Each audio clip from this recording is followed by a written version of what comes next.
Sénégal réewu teraanga la ba tax na boo dalalee ay gan sa kër dañ ko war a yëg dañu war a toog fu nooy.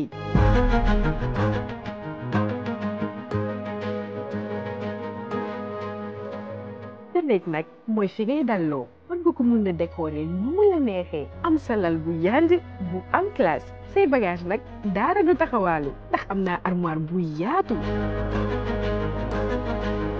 sama bërëbu liggéeyukaay nag dama fi war a nekk à l'aise di toog lu yàgg sama ndigg du metti lépp lu ma soxla nag nekk ci table bi te neex a jot. di mën classé sama dossier yëpp te dara du ma réer. kon nag lépp loo leen soxla ci sa meuble kër wala mobilier bureau da nga ñuy seet si fii ci Alba Trading. Alba Trading mu ngi nekk Sébikotane boo jógee Dakar jël péage bi sortie 12 bi ngay génnee boo jëlee TER bi nag mu gën a yombati. Maestro on the beat.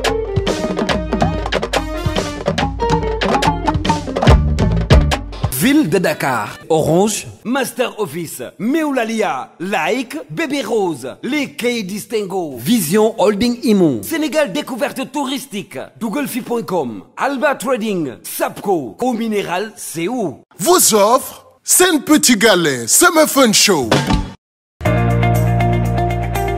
L'éducation est la clé du futur. Sous la direction de Barthélémy Diaz, de nouveaux établissements voient le jour. Des lycées rénovés et des milliers de cahiers distribués. Plus de 6000 bourses, nationales et internationales, garantissant une éducation de qualité à nos enfants. jeunes yi nekk ci 19 communes yëpp laay ñaax ñu rapproché wu ci institution bi pour su ko defee li nekk ville ñu mun ko wàccee au niveau communal parce que maire bi politique taxu ko fi toog moom ci boppam da koy waxu politique indiwuñu fi heure bii du heure politique li fi nekk pour Dakar waay la nañ ko jox Dakar waay mais Dakar waay yi koy yellool tey jii nag boo nekkee jeune nga nekk acteur de développement nekk sa commune da ngaa am obligation wu dem rapproché wu ci institution bi jëlee fa information yi indi ko fi mu toll nii examen yi jeex na gars yi gis nañ chef de Pape Konaré jaayo yu mu def ci examen yi maanaam ci renforcement de capacité yi ci cours magistral yi ñu organisé avant examen bi après examen bi tam day continuer élèves yi nga xam ne am nañ ci bac yëpp mun nañ ñëw ville accompagner leen. Ensemble, marchons vers l'essentiel. Maxit, c'est ta nouvelle appli tout en un qui te permet de tout faire sur une seule et même application. Retrouve Orange et moi, Orange Money, la boutique Orange et plusieurs autres fonctionnalités dans ton appli Maxit. Rendez-vous dès maintenant sur App Store ou Play Store pour télécharger la super app Maxit. Pen app pour l'EP, Pen app pour ñëpp. Orange. Ah, Lalia. Dafa neex Lalia. Waaw waaw. Mel bu baax daal moo noppale. Mënee fii, mënee fële daal. Lalia moo ma doy si ndekki waay. Xoyal ci sa kaas ndekki lu neex lool. Ah, Lalia. Lalia. Dafa neex Lalia. Waaw waaw. Boy ndekki Lalia. Wayal lool ak Lalia. Ki mooy meewu Lalia. Lalia. Jaaykat yi nangu nañ. Borom kër yi nangu nañ. Xale yi moom lañu daam. Lalia. neex ci ndekki gën ci wayam. ci Lalia. neexut a bañ mooy meew mi wóor. Un produit Cosedi. En cette période de chaleur, pour garder le sourire et le bonne humeur avec sa large gamme Like. Vous avez le choix entre Like Pur qui incarne la classe, Like Candy, joie de vivre, Like Secret, et tu peux le faire avec Like Yes, we can do it. Et les hommes ne sont pas en reste avec Like number 10 ou Like numéro 10.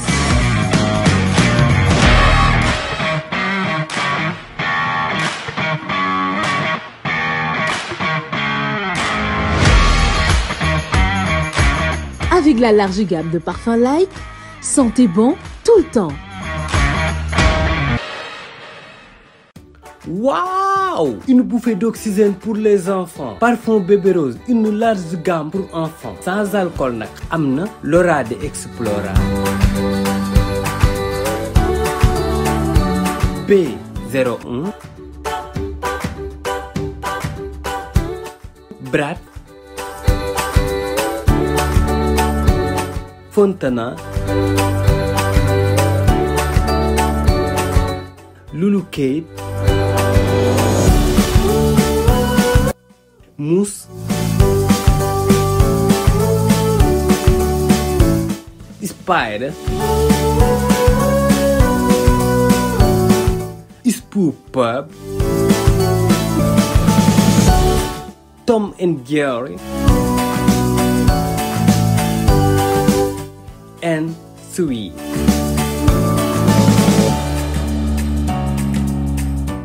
C'est exclusivement pour les enfants. Bébé Rose, xale yi ñoo ko moom. Depuis combien d'années maa ngi liggéey sama ay clients dañ ma mës a respecté. Papa dama yëpp manich bi day tëj. J'arrive mon trésor. 15 jours nga ma waxoon ci les contrats bi Sénégal. Ça fait maintenant 2 mois. Le travail c'est le travail.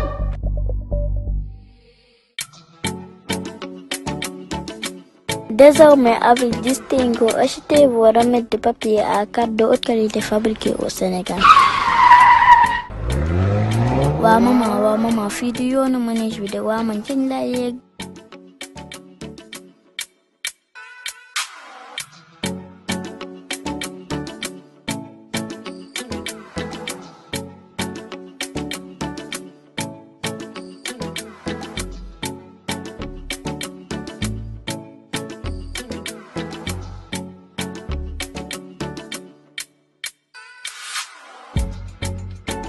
Chérie, kuy wàllu yaan dafa fekk sa dëkk tëggul ak Distingo jaratul ngay commandé kayit bitim réew qualité bu mucc ayib te ci réew bi lañ ko defaree.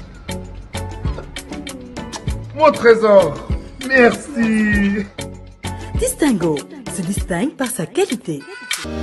Spécialiste numéro 1 ci wàllu immobilier mooy Vision Holding Immo ak Vision Holding Immo jaaxle jeex na tey ma wax leen li tax ñëpp taamu Vision Holding Immo ñoom daal seeni mbir amul fenn jaay la terrain ba noppi tegal la ci bu la neexee sax ñu tabaxal la ko waaye yéen li neexul te nag li si gën a neex mooy ak Vision Holding Immo dañoo ànd ak jamono nag am ngeen possibilité am seen terrain mbaa ngeen am seen kër te nag doo leen sonn maanaam mën ngeen ko fay par échéance ak Vision Holding Immo tout est possible xoolal lii fii rek la am jaay la terrain doxal la sa procédure yëpp doo am benn jafe-jafe si toppatoo say këyit maanaam ay këyit yu leer ngay am ci Vision Holding Immo benn la ñu fi de Vision Holding Immo ñi nekk fii ci Zac Mbao si wetu clinique Nabi en face banque Sebao wala si 78 122 02 79 ou 77 883 68 68 Vision Holding Immo une nouvelle vision pour un nouveau départ.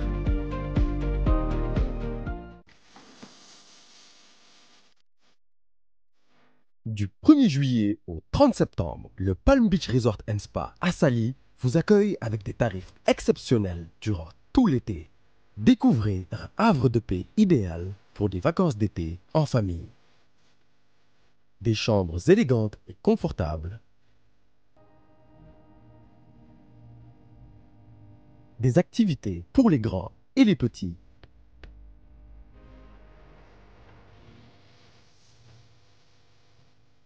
Une cuisine délicieuse et raffinée. Le tout dans un cadre accueillant et chaleureux.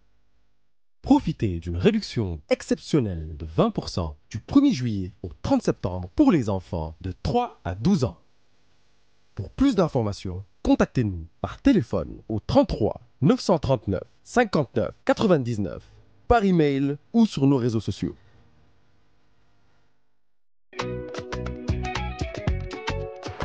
dugal fii di benn site e-commerce boo mën a amee bépp produit ak service boo soxla ak suñu personnel bi nga xam ne dañoo compétent et qualifié. télé bii nag ni nga ko gisee nii nu mu rafetee design bu rafet simple boo ko gisee doo ko foogee mais télé bi écran bi blindé la.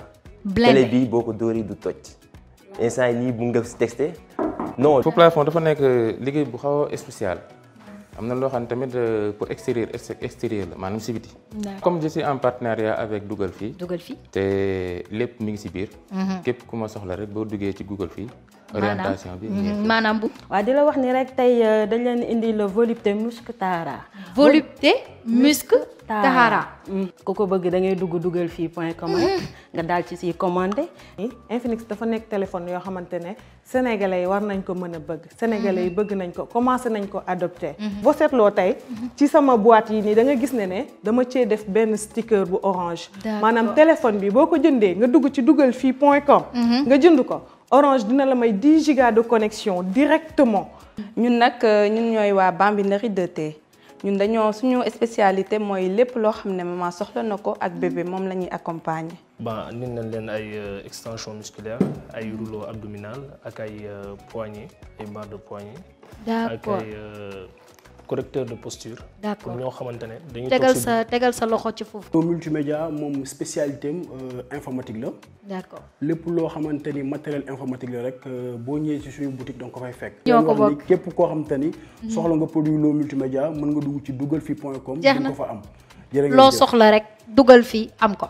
ñu fàttali leen rek ni que tous ces produits sont disponibles sur dugalfi.com da nga fay dugg choisir say articles ak nu mu mënti toll nga toog sa biir kër dalay fekk si ci moins de 20 minutes bu la neexee tamit nga contacter ñu ci 33 867 90 76 ou bien 77 267 20 20. ndox mi neex na te oyof na.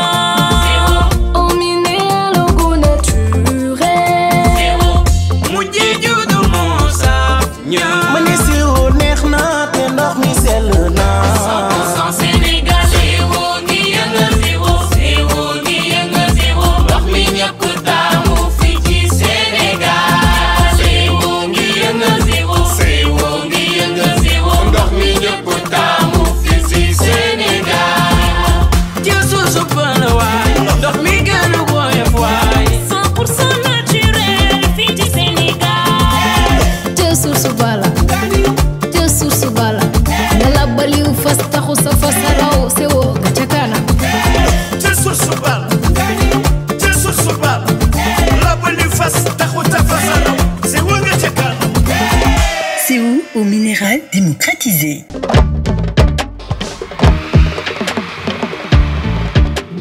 Bonjour chers téléspectateurs. Aujourd'hui, on va faire le débrief du troisième point de Saint-Petit Galet et Saint-Manfond Show. D'accord, soyez les bienvenus.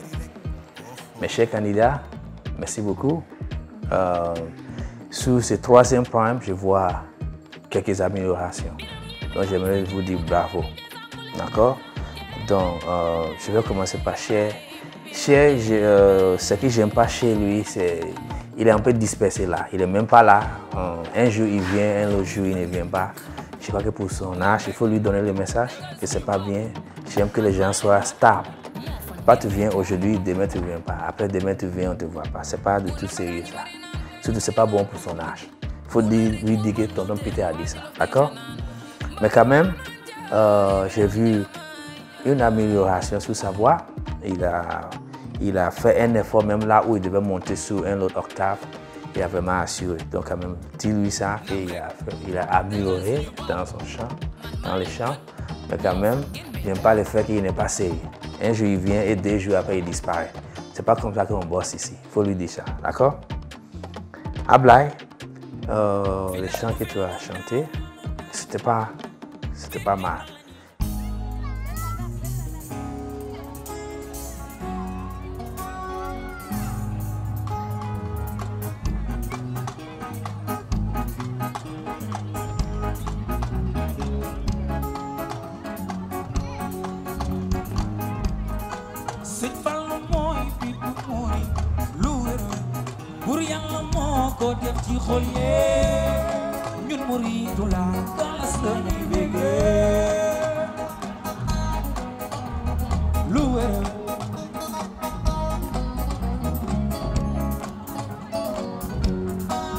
Une chose que j'aimerais te dire, et je dis ça à tout le monde, avant de venir à la répétition, c'est bien de maîtriser le chant. Pourquoi je dis ça?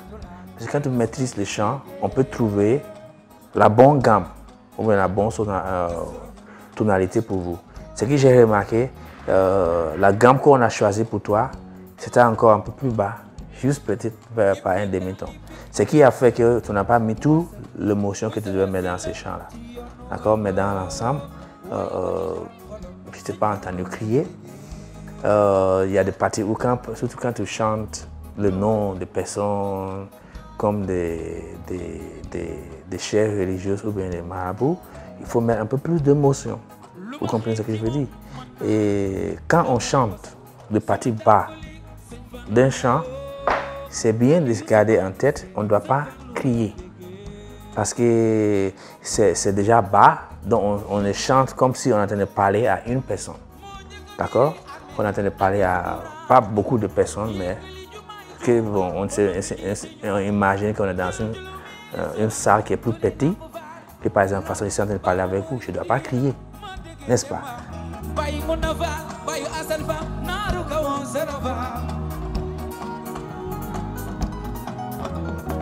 Mais quand je parle, si je vais derrière le bar et je dois parler à 30 personnes ou bien 20 personnes, là, il faut que je lève un peu ma voix. Donc, il y a que ça que tu dois remarquer. Et on pourrait voir aussi que tu n'avais pas, il y a des parties de la mélodie que tu n'avais pas encore maîtrisées. Mais quand même, félicitations parce qu'il y a des améliorations. J'ai vu que vous avez, c'est meilleur que le Prime. D'accord? Donc bravo à vous.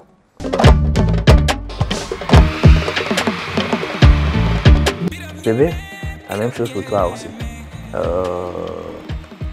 Ce que je viens de dire à Ablaye, c'est valable pour toi aussi. Quand on chante par exemple,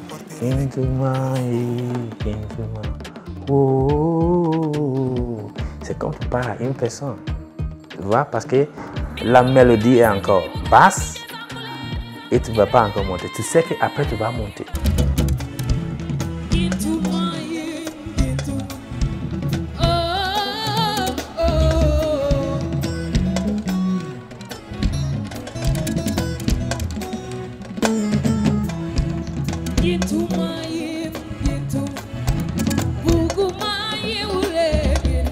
Donc quand tu es là, tu dois être relax et tu le fais doucement parce que tu sais qu'après tu vas monter. D'accord? Il y a des parties où j'ai vu que tu veux te faire entendre. Et parfois quand tu veux te faire entendre et tu essayes de soulever le volume de ta voix, ça part. Parfois ça décale un peu. C'est ça qui reste. Donc, comme je dis la dernière fois, il faut apprendre à avoir un genre de vague. Parfois on monte, parfois on descend, parfois on monte, parfois on descend. Et vers la fin de la chanson, là on reste en haut parce que c'est maintenant l'ambiance. N'est-ce pas? Donc il n'y a que ça, mais quand même il y a de boulot, il y a une amélioration que j'ai vue. Donc félicitations à toi, d'accord?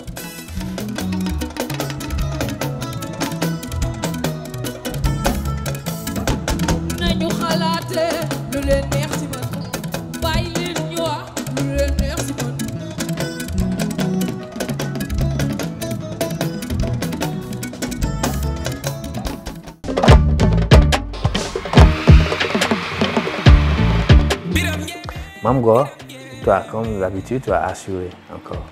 Bravo. La seule chose que j'aimerais te dire, c'est-à-dire que j'ai remarqué que tu regardes un peu trop quand tu es sur scène. Tu comprends, non? C'est vrai que bon, si tu veux regarder trop, tu as le droit de regarder c'est-à-dire les gens qui sont dans les spectateurs, tu vois, les gens qui sont, le public qui sont là. Tu peux communiquer avec eux comme ça parce que tu regardes ces groupes-là, ces parties-là, tu regardes un peu partout. Donc les gens voient que tu es avec eux.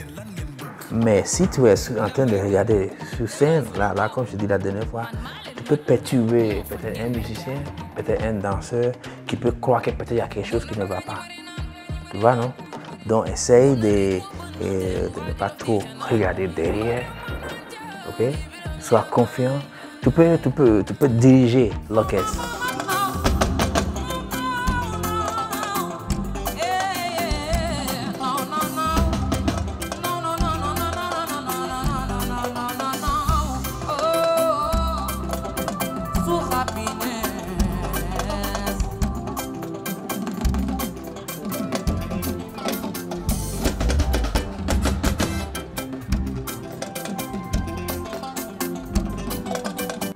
Pas de gestes avec la main, des choses comme ça. C'est une partie de la musique où tu sais que l'orchestre va s'arrêter. Tu peux faire des gestes comme si c'est toi qui les dirige, tu comprends, non? Tout ça, c'est de l'art, ça c'est joli. Mais si tu es juste là, par exemple, tu chantes, tu regardes, c'est un peu compliqué. Donc, essayez de rester concentré.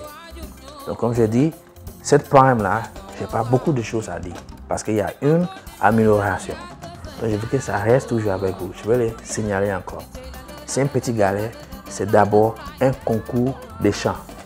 Donc, à partir du début du chant, le premier couplet, le refrain, essayez vraiment de nous faire entendre le meilleur de vos voix. Et après ça, quand l'ambiance vient, vous pouvez faire l'ambiance. D'accord? Donc, comme je dis, il y a vraiment une amélioration sur ces 3e points dont je n'ai pas grand-chose à dire. Mais de vous féliciter et de vous demander de continuer à bosser. Donc, je vous vois à la prochaine répétition. Bravo.